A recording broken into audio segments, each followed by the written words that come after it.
आप सबको जय मसीह की। कल हमने जिस विषय में बात की थी वो था प्रार्थना का महत्व क्या है। आज हम बात करेंगे प्रार्थना की प्राथमिकता क्या है ना, उसके बारे में हम आज डिस्कस करेंगे। इससे पहले कि हम वचन में जाएं, डिस्कस में जाएं, आइए हम सब मिलके प्रार्थना करते हैं। धन्यवाद धन्यवाद परमपिता परमेश्वर, राजाओं के राजा प्रभु यीशु, मैं धन्यवाद देता हूं इस समय के लिए कि आपने ये समय दिया कि हम प्रार्थना की प्राथमिकता के बारे में बात कर पाएं और सीख पाएं और समझ पाएं और फिर आपके वचनों के अनुसार हम जी पाएं और प्रार्थना कर पाएं। प्रभु जी, हम धन्यवाद देते हैं प्रभु सारी बातों के लिए, सारी आशीषों के लिए, हम सबको अभी तक संभालने के लिए, हम सबको जीवित रखने के लिए धन्यवाद परमेश्वर। क्षमा कीजिएगा जो भी जाने अनजाने मैंने पाप किए हैं, मेरे सारे पापों को क्षमा करें, मुझे शुद्ध करे, पवित्र करे, मेरे परिवार को शुद्ध करे, पवित्र करे, और जितने लोग मुझे सुन रहे हैं उन सबको शुद्ध पवित्र करे, जिससे कि आपके वचन को वो सुन पाए, समझ पाए। प्रभु जी, हम सबके ध्यान को अपने वचन की ओर लगाएं प्रभु। शैतान की देखी अनदेखी शैतानी शक्तियों को हमसे दूर करें, हम सबको बुद्धि समझ दे, ज्ञान दे प्रभु, कि हम तेरे वचन को समझ के चलने वाले बने और दूसरों के साथ शेयर करने वाले बने। परमेश्वर हम सबकी सहायता करें। धन्यवाद के साथ इनकी प्रार्थना प्रभु यीशु मसीह के नाम से, आमीन। अब सबको जय मसीह की। उम्मीद करता हूं कि आप लोग बहुत अच्छे से होंगे। तो आज हम बात कर रहे हैं प्रार्थना की प्राथमिकता के बारे में। जब प्रार्थना की बात होती है तो अभी भी मैं बहुत बातें नहीं समझ पाता, और शायद आप भी नहीं समझ पाते होंगे या समझते होंगे। प्रार्थना का विषय इतना गहरा है कि मैं सब बातें समझ नहीं पाता। बहुत से प्रश्न दिमाग में आते हैं, आपके भी आते होंगे। प्रार्थना करने की आवश्यकताएं क्यों हैं? प्रार्थना करने की आवश्यकता क्यों है हम सबको? बाइबल में तो लिखा है कि तुम्हारे मांगने से पहले ही वह जानता है कि तुम्हें किन बातों की आवश्यकता है, किन चीजों की जरूरतें हैं। तो फिर हम क्यों प्रार्थना करते हैं? जब परमेश्वर ने बाइबल में लिखा है कि परमेश्वर वो सब जानता है हमारे मांगने से पहले कि हमारी जरूरतें क्या हैं, तो हमें प्रार्थना करने की आवश्यकता क्यों है? इसी पे हम बात करेंगे। कई बार मैंने इस बात पर विचार किया और थोड़ा सोचा भी प्रार्थना के विषय में, और कुछ अध्ययन भी मैंने किया है, और जितना मैंने अध्ययन किया है उसी के आधार पर कुछ बातें मैं आपके सामने रखना चाहूंगा। पहली बात, जब हम प्रार्थना करते हैं तो यह इस बात को दर्शाता है कि हमारी निर्भरता किस पर है, हमारी निर्भरता किस पे है, हम किस पे विश्वास करते हैं, किसको मानते हैं। हम याचना उसी से करते हैं जिस पर हमारी निर्भरता होती है, जो शक्तिशाली होता है, जो कुछ देने की क्षमता रखता है, और उससे बढ़कर जो बात होती है वे ये है कि जिस पर हमारा विश्वास होता है। हम उससे याचना और प्रार्थना नहीं करते जिस पर हमारा विश्वास ना हो, जो कमजोर हो, जिससे कुछ मिलने की अपेक्षा ना हो, लेकिन हम उसी से प्रार्थना करते हैं जो सर्वशक्तिमान हो। जब हम प्रार्थना करते हैं तो निश्चित रूप से हमें इस बात का एहसास भी होता है कि हम कमजोर हैं, हमारी अपनी सीमाएं हैं, हमारे जीवन में बहुत सी कमजोरियां हैं, हमारे जीवन में बहुत सी बुराइयां हैं। भले ऊपर से वे ना दिखे, हमारे व्यवहार में बहुत सी कमियां हैं। हमें परमेश्वर की आवश्यकता बहुत है और रहेगी। जब हम परमेश्वर से प्रार्थना करते हैं तो हमारी निर्भरता उस पर प्रदर्शित होती है। तब परमेश्वर ये देखता है कि हाँ, इसकी निर्भरता मुझ पर है। अब आप समझे, आप कल्पना कीजिए कि यदि आपका बच्चा भूखा हो यदि उसे किसी चीज की आवश्यकता हो या आपकी पत्नी को किसी चीज की आवश्यकता हो और देने में सक्षम हो और वह जाकर पड़ोस के किसी व्यक्ति से उस चीज को मांगे, तो आपको कैसा लगेगा? आपके पास क्षमता है, आप दे सकते हैं। आपके पड़ोसी से कहीं ज्यादा क्षमता आपके पास है, और उसके बाद भी यदि आपका बच्चा या आपकी पत्नी जाकर उससे याचना करे तो आपको तकलीफ तो होगी, जरूर होगी, मुझे भी होगी, आपको भी होगी। तो ऐसे ही परमेश्वर बताना चाहते हैं कि मैं तुम्हारा परमेश्वर हूं, मैं सब कुछ करता धरता हूं, मुझसे मांगो। क्यों इधर उधर भटकते हो, क्यों इधर उधर जाते हो? मैं सब कुछ करूंगा तुम्हारे लिए, मुझ पे विश्वास रखो। ये प्रभु आपसे कहते हैं। जब हम अपने श्रोता पर भरोसा करते हैं और अपनी ताकत पर भरोसा करते हैं, अपने धन और अपने राजनीतिक मित्रों पर भरोसा करते हैं, तब परमेश्वर पर हमारा भरोसा प्राथमिक नहीं रह जाता। परमेश्वर जिसके पास सब कुछ है, जो सर्वशक्तिमान है, जिसने हमें बनाया है, जो हमसे कहता है कि मांगो तो तुम्हें दिया जाएगा। सहज कल्पना की जा सकती है कि उसे कैसा लगता होगा जब आप किसी और पे भरोसा करते हैं, जब आप किसी और से मांगते हैं। क्योंकि हम उससे नहीं मांगते, क्योंकि हम अपनी निर्भरता उस पर प्रदर्शित नहीं करते हैं। इसलिए ये बात बड़ी स्पष्ट है और क्लियर है कि जब हम परमेश्वर से प्रार्थना करते हैं तो ये प्रदर्शित होता है कि हमारी निर्भरता उस पर है। वह देख सकता है कि वह हमारा स्वामी है, और हम विश्वास करते हैं कि उसके पास सब कुछ है। जब हम प्रार्थना करते हैं तो यह इस बात को दर्शाता है कि हमारी निर्भरता किस पर है। दूसरी बात, यह परमेश्वर की अपेक्षा है कि हम उससे मांगे। ठीक है, जब हमारे बच्चे उम्र में बढ़ते हैं और वे अपने जीवन में कुछ निर्णय लेना चाहते हैं, तो हमारी अपेक्षा होती है कि वे हमसे बात करें, डिस्कस करें अपने फ्यूचर प्लानिंग के लिए। करेक्ट? क्योंकि आप उसके पिता और माता हैं।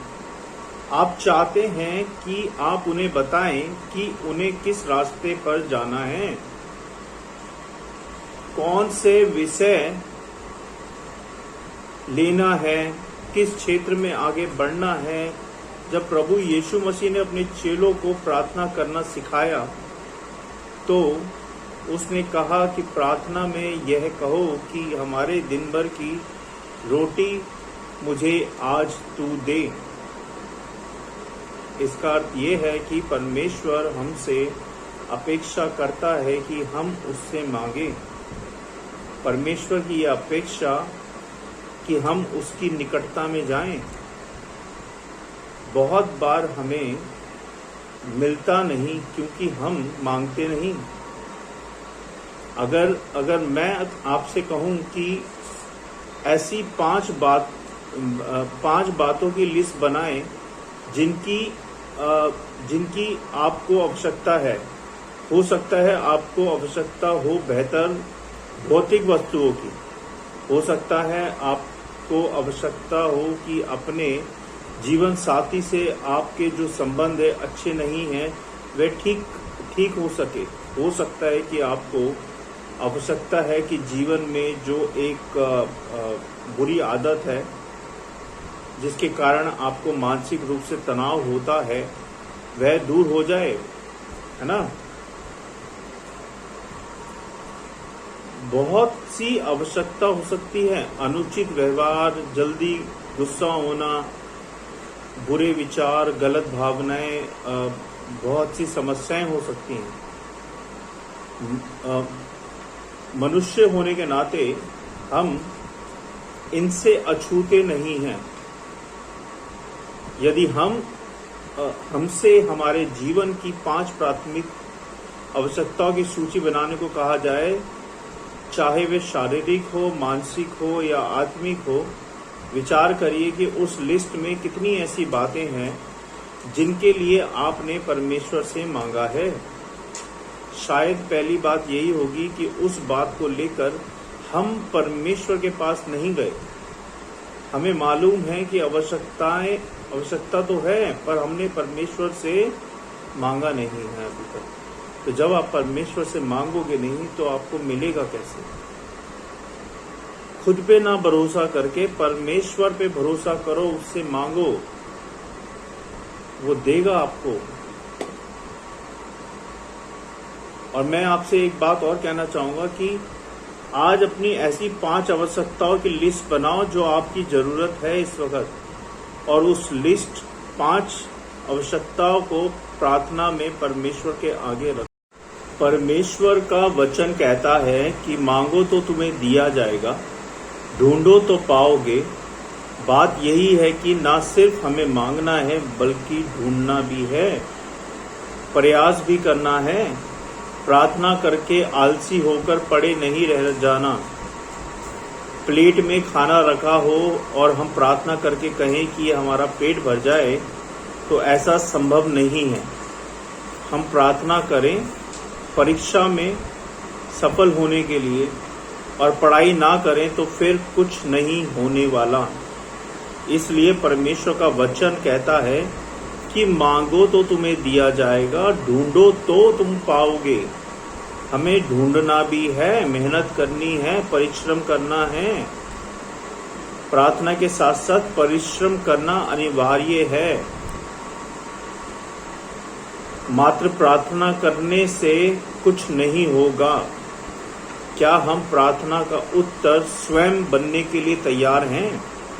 इसके बाद वचन में लिखा हुआ है कि खटखटाओ तो तुम्हारे लिए खोला जाएगा। कभी कभी हमें बार बार याचना करनी पड़ती है, प्रार्थना करनी पड़ती है। हम खटखटाते कब हैं? जब हमें लगता है कि हमारी मांग सुनी नहीं जा रही है।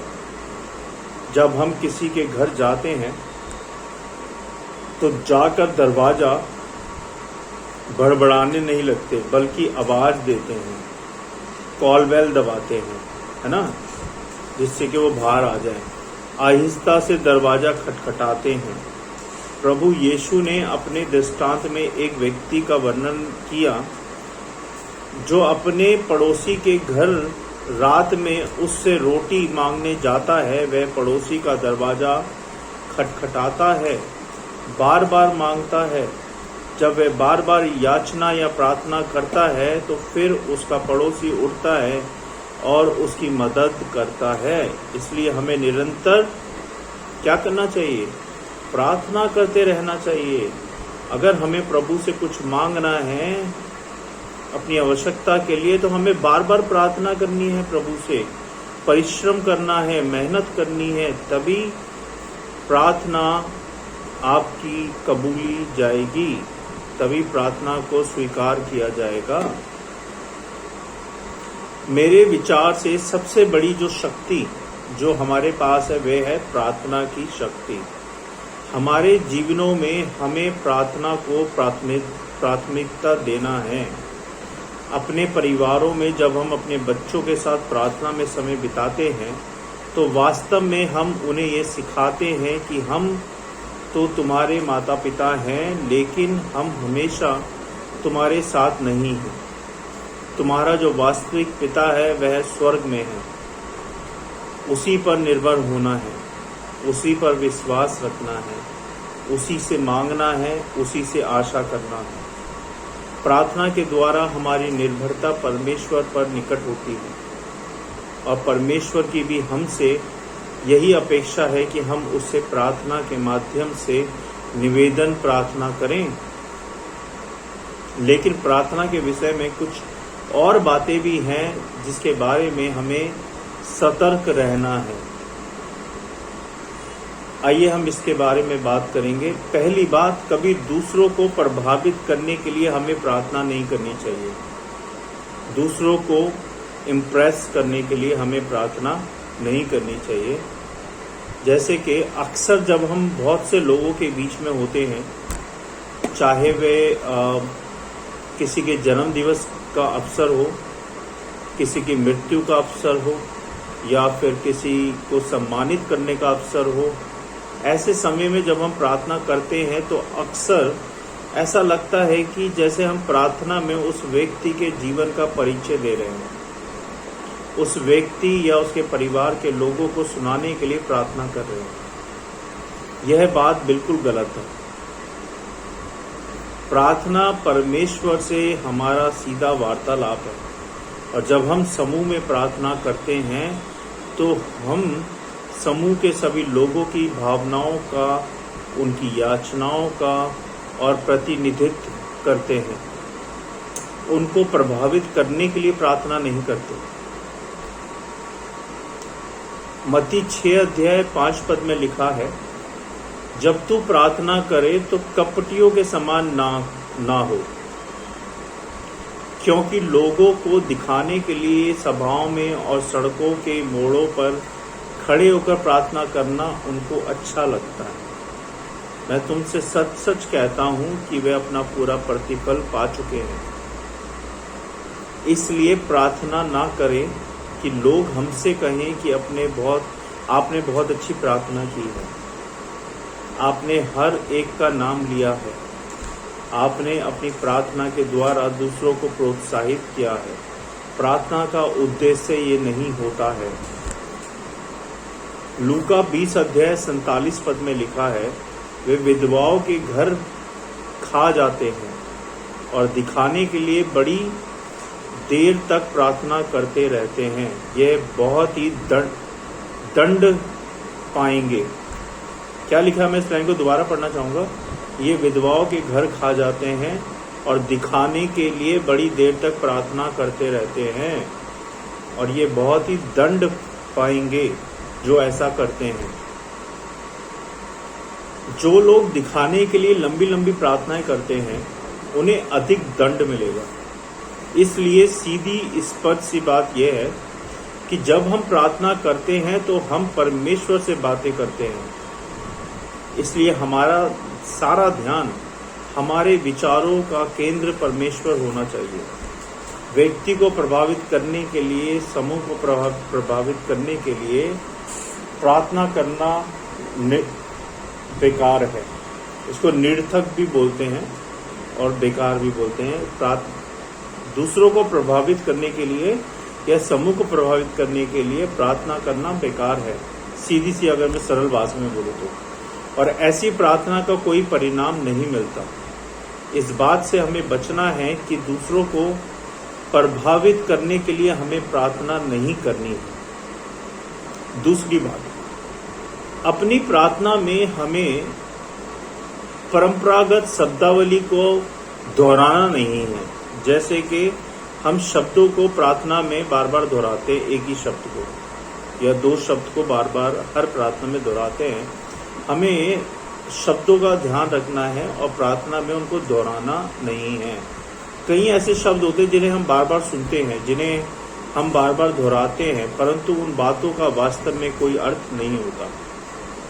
मत्ती 6:7-8 में लिखा है, प्रार्थना करते समय अन्य जातियों की नाई बकबक ना करो। क्या नहीं करो? बकबक मत करो, क्योंकि वे समझते हैं कि उनके बहुत बोलने से उनकी सुनी जाएगी। ऐसा नहीं है। सो तुम उनकी नाई ना बनो, उनकी तरह मत बनो, क्योंकि तुम्हारा पिता तुम्हारे मांगने से पहले ही जानता है कि तुम्हारी क्या क्या आवश्यकताएं हैं।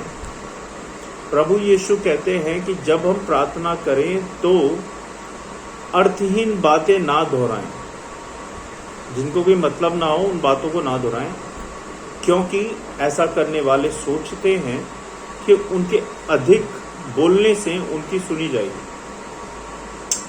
इसलिए उनके सदृश ना बनना, क्योंकि तुम्हारा पिता तुम्हारे मांगने से पहले ही तुम्हारी आवश्यकता को जानता है। कई बार हम सोचते हैं कि हमारे बहुत बोलने से हमारी सुनी जाएगी, लेकिन एक ही प्रकार की बातों को दोहराव करना और अनावश्यक लंबी लंबी प्रार्थनाएं करना सही नहीं है। तीसरी बात, हम निरंतर प्रार्थना करने में निरंतर मतलब रोजाना प्रार्थना करने से हमें निराश नहीं होना है। तीसरी बात यह है, रोजाना प्रार्थना करने से हमें क्या नहीं होना है, निराश नहीं होना है, सब्र रखना है, पेशेंस रखने हैं। हमें रोजाना प्रार्थना करते रहना है, जैसा कि बाइबल में लिखा है कि ढूंढना है, खटखटाना है, मांगना है। हम रोजाना परमेश्वर से याचना करते रहें, रोजाना हमारा हृदय शुद्धता से उससे याचना करता रहे, क्योंकि यह परमेश्वर को भाता है। इसलिए बहुत जल्दी हमें प्रार्थना से निराश नहीं होना है। अक्सर हम कहते हैं कि अरे हमने इसके लिए प्रार्थना की थी लेकिन कुछ हुआ नहीं, और हम निराश हो जाते हैं। परमेश्वर के समय और हमारे समय में अंतर होता है। हम जैसा उत्तर चाहते हैं वैसा उत्तर परमेश्वर हमें नहीं देते। परमेश्वर के उत्तर देने का तरीका अलग होता है। वह भविष्य जानते हैं और वह जानते हैं कि हमारे लिए क्या भला है। इसलिए यदि हम प्रार्थना करके यह अपेक्षा करें कि जैसा उत्तर हम चाहे वैसा ही परमेश्वर हमें उत्तर दे, तो ये सब संभव नहीं होगा। परमेश्वर जादू की पुड़िया या अल्लाह दिन का चिराग नहीं है। हमारी और परमेश्वर की सोच में बहुत बड़ा अंतर है। परमेश्वर हमारे लिए क्या कहते हैं,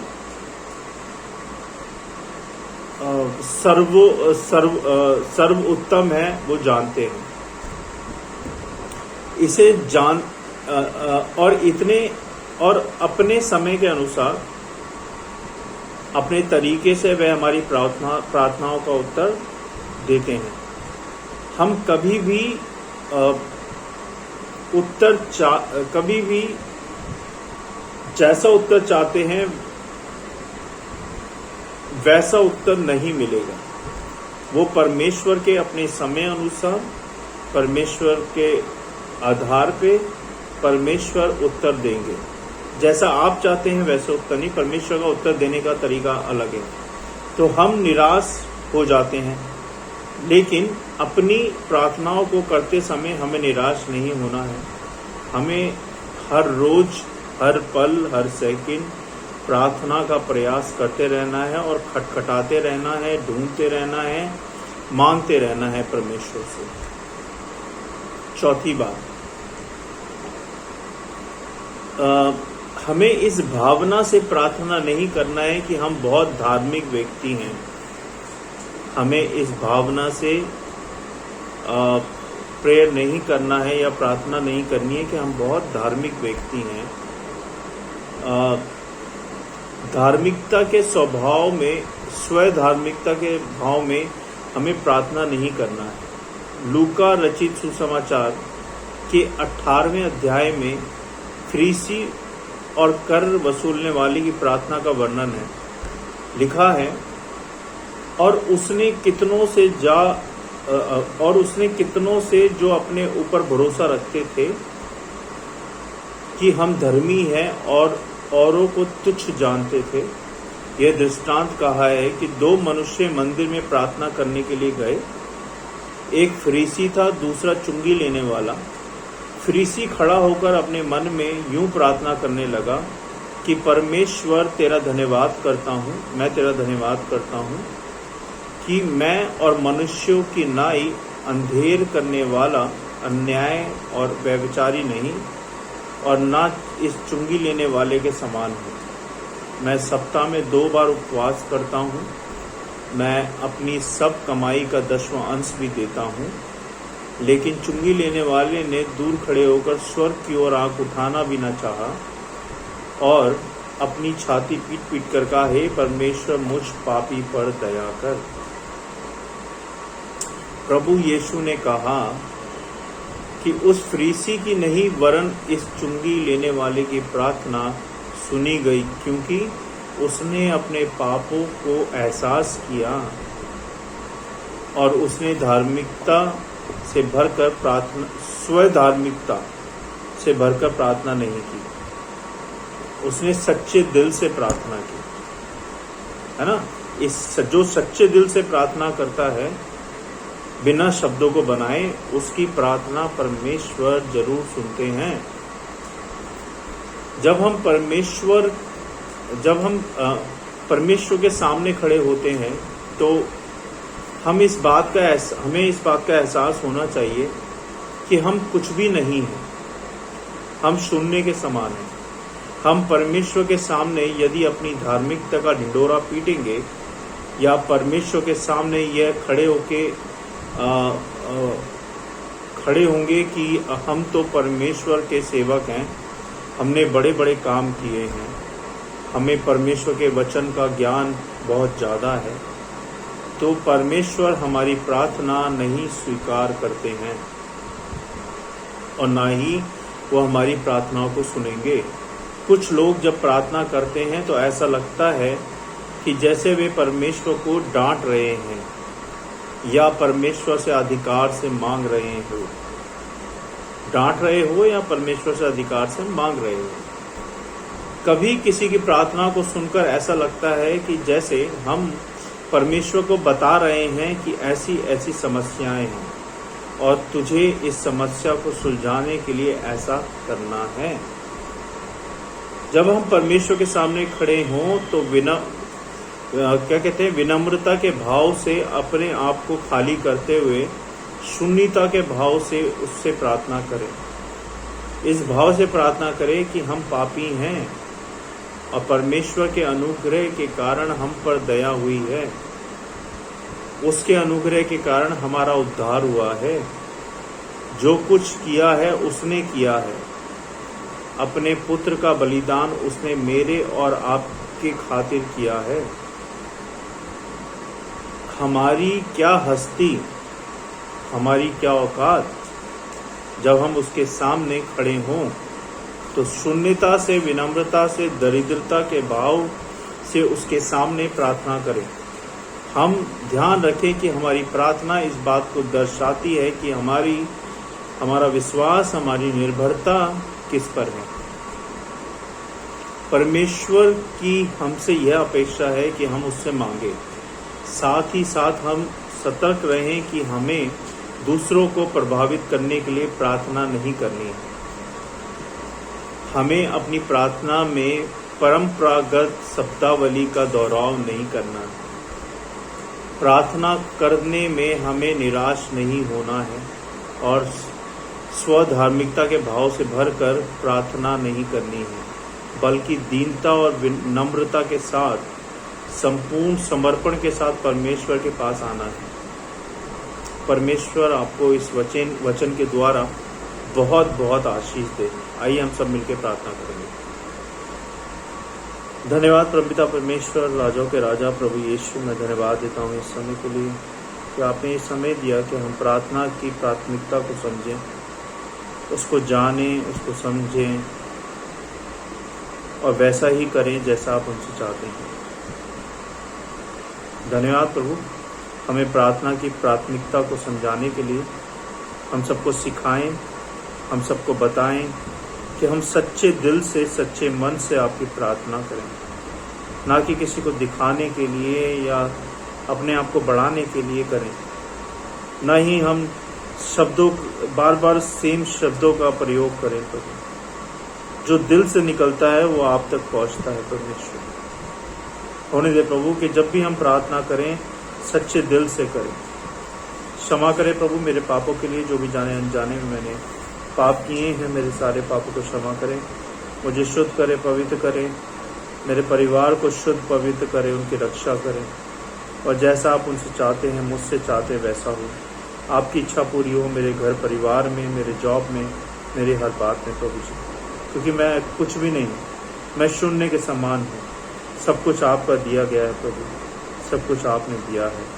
आप महान हैं, आप ही सत्य, आप ही मार्ग और आप ही जीवन है। आप इस सृष्टि के रचयिता है, आप ही अंतदाता हैं, आप ही सबके मालिक हैं, आप ही ने सबको बनाया है परमेश्वर। बहुत बहुत धन्यवाद प्रभु, आपने मेरे पापों के लिए अपने प्रिय पुत्र का बलिदान दिया, इसके लिए बहुत बहुत धन्यवाद परमेश्वर। धन्यवाद सारी बातों के लिए, सारी आशीषों के लिए, आपके जीवित वचन के लिए प्रभु, आपकी प्रार्थनाओं के लिए धन्यवाद परमेश्वर। होने दे प्रभु कि ये प्रार्थना की प्राथमिकता की प्रीचिंग करोड़ों गुना फैले, बहुतों तक फैले प्रभु, सबको सब सीख पाए कि हमें कैसे प्रार्थना की प्राथमिकता को ध्यान में रखते हुए प्रार्थना करनी है। हम सबको सिखाने के लिए बहुत बहुत धन्यवाद परमेश्वर। मुझे विश्वास है आपने मेरी प्रार्थना को सुना है। मैं सारी विनती प्रार्थना आपके चरणों में रखता हूँ, सुने और ग्रहण करें प्रभु यीशु मसीह के नाम से, आमीन।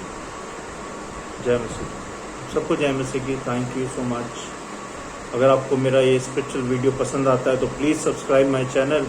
अगर आपकी कोई प्रार्थनाएं हैं, विनती है, तो मुझे कमेंट बॉक्स में लिखें, मैं आपको रिप्लाई करूँगा। Thank you.